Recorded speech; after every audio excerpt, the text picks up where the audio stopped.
అందరికీ హాయ్ అండి. ఎలా ఉన్నారు? Welcome to Prithvi tarot. మీరందరూ బాగుండాలని, డివైన్ మిమ్మల్ని బ్లెస్ చేయాలని ఆశిస్తున్నాను. ఈరోజు రీడింగ్ వచ్చి మీ ఫీలింగ్స్, మీ పర్సన్ ఫీలింగ్స్ అండి. ఇద్దరు ఫీలింగ్స్ ఎలా ఉన్నాయి? ఫస్ట్ మీ ఫీలింగ్స్ చూద్దాము.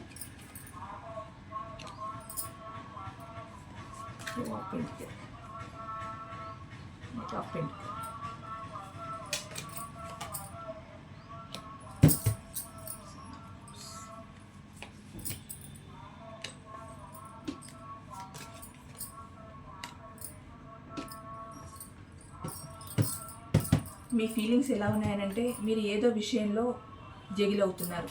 అది మీ పర్సన్కి మీరు చేసిన లవ్ ఆఫర్ గురించి కావచ్చు, లేకపోతే వేరే విషయాల వల్ల కావచ్చు. ఏదో రెండు విషయాలలో మీరు బాగా జగిల్ అవుతున్నారు. మీ పర్సన్కి మీరు ప్రపోజ్ చేయాలనుకుంటున్నారు, న్యూ ప్రపోజల్తో వెళ్ళాలనుకుంటున్నారు. కాకపోతే మీకు కమిట్మెంట్ ఇస్తానా లేదా అన్న ఒక డౌట్ మాత్రం ఉండిపోయింది. మేబీ నేను అదే అనుకుంటున్నాను. మీరు రెండు విషయాల మధ్య జగిల్ అవుతున్నారు కనుక రిలేషన్ పరంగా కమిట్మెంట్ ఇస్తానో ఇవ్వనో అనే ఉద్దేశంతో మీరు జగిల్ అవుతున్నట్టు ఉన్నారు. ఈ కమిట్మెంట్ ఇవ్వకపోవడానికి రీజన్ ఏదైనా కావచ్చు. మీ ఫైనాన్స్ ప్రాబ్లమ్స్ కావచ్చు, లేకపోతే మీ ఫ్యామిలీ కావచ్చు, ఇంకా ఇంకేదైనా రీజన్స్ కావచ్చు మీరు కమిట్మెంట్ ఇవ్వకపోవడానికి. ఇంకొకటి, మీ మనసులో ఉన్న ప్రేమని మీలోనే దాచుకుంటున్నారు. మీ పర్సన్కి అంత ఎక్స్ప్రెస్ చేయట్లేదు. తనకు ఒక ఆఫర్ చేయాలని ఉంది మీకు. తన కోసం వెయిట్ చేస్తున్నారు, తన కోసమే చూస్తున్నారు. కాకపోతే మీ మనసులో ఉన్న మీ ఫీలింగ్స్ని కానీ, మీ ప్రేమను కానీ తనకు ఎక్స్ప్రెస్ చేయలేకపోతున్నారు. ఎందుకు చేయలేకపోతున్నారు అని అంటే, కమిట్మెంట్ ఇస్తానో లేదో అన్న ఒక దాంట్లో మీరు జగిల్ అవుతున్నారు కనుక మీ మనసులో ఉన్న ఏ ఫీలింగ్నైనా మీ పర్సన్తో చెప్పుకోలేకపోతున్నారు. కాకపోతే ఎంత ఉన్నా మీకు మీ పర్సన్ మాత్రమే కనిపిస్తున్నారు. మీ లైఫ్లో మీరు ఏది చేస్తూ ఉన్నా, ఏ పనిని పెట్టుకున్నా, మీ కెరియర్ వైజ్గా అయినా, మీరు ఏదైనా జాబ్ చేస్తూ ఉన్నా, ఎక్కడైనా మీరు పనిలో ఉంటున్నారు. కాకపోతే మళ్ళీ మీ పర్సన్ గురించి ఆలోచిస్తున్నారు. తనే ఉంటున్నారు మీ మైండ్లో ఎప్పుడు. కాకపోతే మీ మనసులో ఉన్న ప్రేమని, మీ మనసులో ఉన్న ఫీలింగ్స్ని తనకి ఎక్స్ప్రెస్ చేస్తే బాగుంటుంది. మీరు ఈ రెండు విషయాల మధ్య జగిల్ అవుతున్నారు కనుక ప్రతిదీ కూడా ఎక్స్ప్రెస్ చేయడం నేర్చుకోండి. ఎందుకంటే మీరు ఎక్స్ప్రెస్ చేస్తేనే ఎదుటి వాళ్ళకి తెలుస్తుంది. మీరు రెండు విషయాల మధ్య జగిల్ అవుతూ ఉంటే ఎదుటి వ్యక్తికి కూడా మీ మనసులో ఏముంది అర్థం కాదు. అసలు తను నన్ను ఇష్టపడుతుందా, ఇష్టపడట్లేదా, ఈ రిలేషన్ని కంటిన్యూ చేస్తుందా, చేయదా అన్న డౌటు ఎదుటి వాళ్ళకు కూడా వస్తుంది. ఏదైనా ఒక క్లారిటీకి రండి. మీరు కమిట్మెంట్ ఇవ్వట్లేదు, ఎందుకు ఇవ్వలేకపోతున్నానని చెప్పి మీ పర్సన్కి మీరు చెప్పండి. ఈ విషయాల వల్ల నేను కమిట్మెంట్ ఇవ్వలేకపోతున్నాను, అది ఫ్యామిలీ వల్ల కానీ, కెరియర్ ఏదైనా కానీ, ఈ విషయం వల్ల ఇవ్వలేకపోతున్నాను, టైం కావాలా, టైం తీసుకోండి. మీ పర్సన్కి వివరించి చెప్పండి. మీ ఫీలింగ్స్ ఇలా ఉన్నాయి, మీరు బాగా జగిల్ అవుతున్నారు. మనసులో ఉన్నది చెప్పకుండా జగిల్ అయ్యి కమిట్మెంట్ ఇవ్వలేనేమో అని బ్యాక్ స్టెప్ వేసేస్తే రిలేషన్ ముందుకు రాదు. మీకు తనంటే చాలా ప్రేమ ఉంది, తనకు మీరు ప్రపోజ్ చేయాలనుకుంటున్నారు, తన కోసమే వెయిట్ చేస్తున్నారు. మీ ప్రేమను ఎక్స్ప్రెస్ చేయట్లేదు. కమిట్మెంట్ ఇవ్వలేనన్న ఒక్క రీజన్తో మీరు మాత్రం చెప్పకుండా ఉండద్దు. అది మీరు ఎందుకు చెప్పలేకపోతున్నారో కూడా చూద్దాము. మీరు మాత్రం అంత సఫర్ అవ్వద్దు. ఏది ఉన్నా చెప్పేయండి, జగిల్ అవ్వద్దు. ఏ విషయంలోనూ క్లారిటీ ఉండాలి. మీరు క్లియర్గా చెప్తేనే మీ పర్సన్కి కూడా క్లారిటీ ఉంటుంది. ఏ విషయం పైన తను స్టెప్ తీసుకోవాలో తనకు ఒక అవగాహన ఉంటుంది. అది మీ ఫీలింగ్స్ ఇలా ఉన్నాయి. ఇప్పుడు మీ పర్సన్ ఎలా ఉందో చూద్దాం.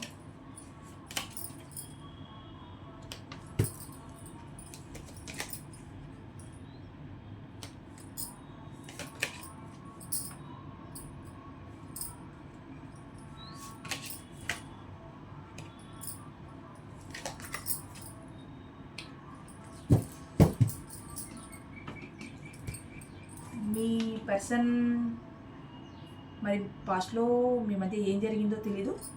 కాకపోతే ప్రజెంట్ మాత్రం మీ పర్సన్ ఏదో ఒక బాధాకరమైన విషయం మీ పర్సన్ని మీ వరకు రానివ్వట్లేదండి. అది ఏ విషయం అన్నది అది మీకే తెలియాలి. ఏదో ఒక బాధాకరమైన విషయం మీ మధ్య జరిగింది.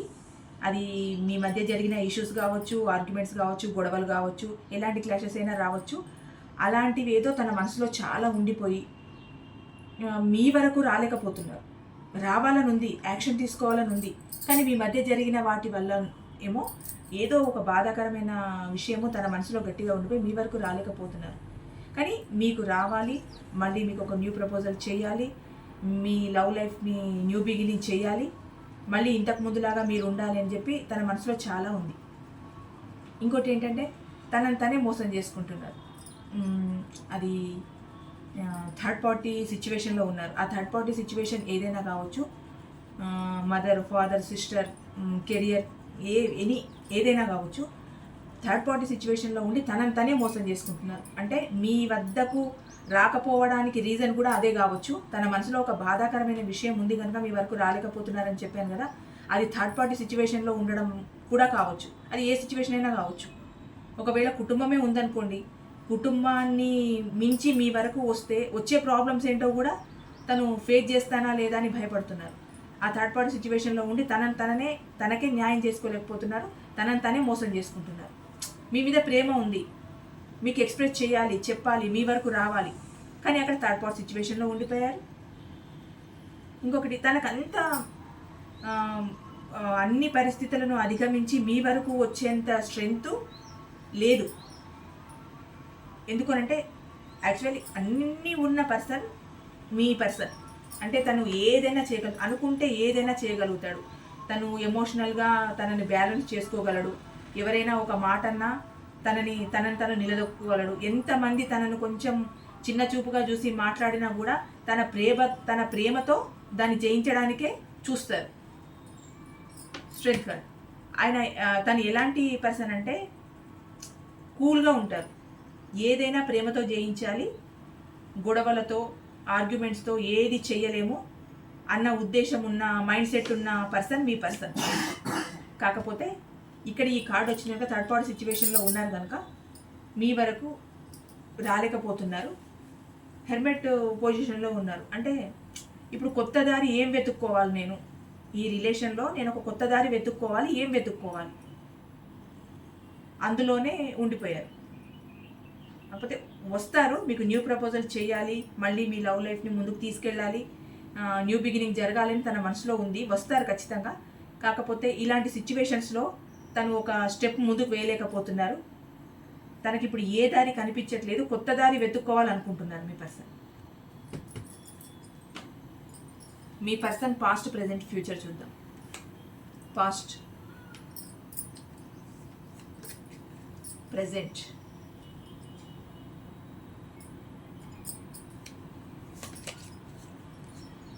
ఫ్యూచర్.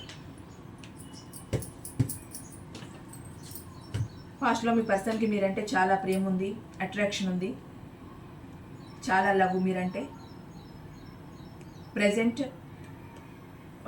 తను ఒక టీచర్ పొజిషన్కి వెళ్ళిపోయారండి. అంటే ఏంటంటే ఒక గురువులాగా ప్రతి ఒక్కరికి తను ఒక విషయాన్ని తీసుకొని ప్రతి ఒక్కరికి ఆ విషయం గురించి ఒక టీచ్ చేసే స్థితిలో ఉండిపోయారు. అంటే ఇప్పుడు ఏ విషయాన్నైనా ఒక గురువులాగా చెప్పడం అన్నమాట. ప్రతి విషయాన్ని కూడా ఇప్పుడు మీ రిలేషన్ పరంగానే చూసుకుంటే ఇది ఇలా అంటే దాన్ని క్రాస్ రోడ్స్ పోనివ్వకుండా దాన్ని ఒక దగ్గరికి చేర్చి మీకు వివరించి చెప్పడం, ఒక గురువులాగా మీకు ప్రతి విషయాన్ని వివరించి చెప్పడం. మీకనే కాదు, బయట వ్యక్తులకైనా, రిలేషన్ పరంగా మీకు కావచ్చు, వేరే వాటి ప్రకారం వేరే వాళ్ళకి కావచ్చు, ఒక గురువులాగా ట్రీట్ చేస్తున్నారు ప్రతి విషయంలో. ఫ్యూచర్లో ఏంటంటే మీ ఎండ్ అయిపోయిన మీ రిలేషను మళ్ళీ రిబర్త్ అవుతుంది. అంటే మీకు మళ్ళీ న్యూ బిగినింగ్ జరుగుతుంది. మీకు మళ్ళీ ప్రపోజల్ చేయాలని ముందొచ్చిన కార్డు ప్రకారమే మీకు మళ్ళీ ఫ్యూచర్లో మీ పర్సన్ మీకు రీయూనియన్ జరుపుతారు. మీకు మళ్ళీ న్యూ ఆఫర్, మీ లవ్ లైఫ్లో మళ్ళీ న్యూ ఆఫర్ వస్తుంది మీకు, మీ పర్సన్ ఫ్యూచర్. మీ పాస్ట్, ప్రెజెంట్, ఫ్యూచర్. మీ past, present, 2 of Cups, future. పాస్ట్లో మీరు మీ పర్సన్ మిమ్మల్ని మోసం చేశారని అనుకుంటున్నారు. అయితే మీరు మీ పర్సన్ని మోసం చేశారా, లేకపోతే మీ పర్సన్ మిమ్మల్ని మోసం చేశారా? కానీ మీరు మాత్రం మోసపోయాను అన్న దానిలో ఉన్నారు పాస్ట్లో.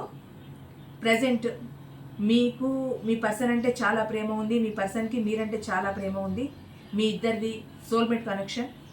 ఒకరంటే ఒకరికి చాలా ప్రేమ, ఒకరి అభిప్రాయాల్ని ఒకరు గౌరవించుకుంటారు. అదేనండి ఇక్కడ వచ్చింది కదా, ఏదైనా కొంచెము టీచర్ క్వాలిటీస్తో ప్రతిదీ వివరించి చెప్పడం. మీకు ఇక్కడ ఇది వచ్చింది అంటే మీ అభిప్రాయాలని ఒకరికి ఒకరు గౌరవించుకుంటారు. ఫస్ట్ మీ మనసులో ఉన్న ఫీలింగ్స్ని ఒకరు ఎక్స్ప్రెస్ చేస్తే ఒకరొకరు గౌరవించుకుంటారు. నేను ఇది చేస్తూ ఈ పని నేను చేయాలనుకుంటున్నాను, తప్పకుండా సక్సెస్ సాధిస్తావు, మన లవ్ లైఫ్ ఇలా ముందుకెళ్ళాలి అని మీ పర్సన్ అన్నారనుకోండి, ఇలాగే ముందుకెళ్దాం, మన లైఫ్ బాగుంటుంది, ఇప్పుడు మనం కమిట్ అయితే బాగుంటుంది, తర్వాత స్టెప్ తీసుకుంటే బాగోదు, ఇలా ఒకరి అభిప్రాయాలను ఒకరు గౌరవించుకుంటారు. ఫ్యూచర్లో ఏంటి అని అంటే మీ పర్సన్ ఏదైనా చిన్నగా ఏదైనా పొరపాట్లు చేసినా, లేకపోతే గతంలో జరిగిన పొరపాట్లకైనా మీరు ఫ్యూచర్లో ఏంటంటే నిలదీస్తారు, అంటే క్వశ్చన్ చేస్తారు. నువ్వు అప్పుడు అలా చేసావు కదా, అప్పుడు అలా చేయకుండా ఉంటే బాగుండేది, మన లైఫ్ ఇంకా బాగుండేది అని క్వశ్చన్ చేస్తారు ఫ్యూచర్లో. ప్రజెంట్ మాత్రం మీ ఇద్దరికి చాలా ప్రేమ ఉంది, ఒకరంటే ఒకరికి అభిమానం ఉంది, ప్రేమ ఉంది, చాలా అట్రాక్షన్ ఉంది, అన్నీ ఉన్నాయి. ఫ్యూచర్లో కొంచెం మీరు క్వశ్చన్ చేసే స్థితికి వెళ్తారు మీ పర్సన్ని. అప్పుడు మీ లవ్ లైఫ్ న్యూ బిగినింగ్ అవుతుంది. అప్పుడు మీరు క్వశ్చన్ చేస్తారు, అంటే మీ పర్సన్ అంతా వదిలేసి మళ్ళీ మీ దగ్గరకు వచ్చేసిన తర్వాత అప్పుడు మళ్ళీ మీరు క్వశ్చన్ చేయడం స్టార్ట్ చేస్తారనమాట. ఏంటి అని అంటే తను మనల్ని కావాలనుకున్నప్పుడు మనం కొంచెం ఏంటి అని అంటే కొంచెం ఎంపరర్ ఎనర్జీలో ఉంటాం, కొంచెం ఈగో చూపిస్తూ ఉంటాం. చూపించినప్పుడు వాళ్ళు ఏం చేస్తారంటే కొంచెం సైడ్ అయిపోతారు. వాళ్ళు సైడ్ అయిపోయిన తర్వాత మనం ప్రేమ చూపించేసరికి వాళ్ళు సైడ్ అయిపోతారు. ఇప్పుడు ఏం జరుగుతుందంటే మీ పర్సన్ న్యూ బిగినింగ్ చేయాలి, మన మధ్య వచ్చిన గొడవలు క్లాసెస్ మొత్తం డెత్ అయిపోవాలి, మళ్ళీ న్యూ బిగినింగ్ కావాలని మీ పర్సన్ అనుకున్న టైంలో మీరు కొంచెం క్వశ్చన్ చేసే టైప్కి వెళ్తారు. అది మీ ఇద్దరికి న్యూ బిగినింగ్ ఉందండి. సన్ కార్డ్ ఖచ్చితంగా మీ ఇద్దరికి న్యూ బిగినింగ్ అవుతుంది, మీ రిలేషన్ నెక్స్ట్ లెవెల్కి వెళ్తుంది, మీ ఇద్దరికి రియూనియన్ ఉంది. అయితే ఎన్ని రోజుల్లో మీకు రియూనియన్ అవుతుంది? ఎన్ని రోజులు, లేకపోతే మంత్స్, 7 days కావచ్చు, 7 months కావచ్చు, మీకు రియూనియన్ జరుగుతుంది. ఓకే అండి, థ్యాంక్ యూ సో మచ్.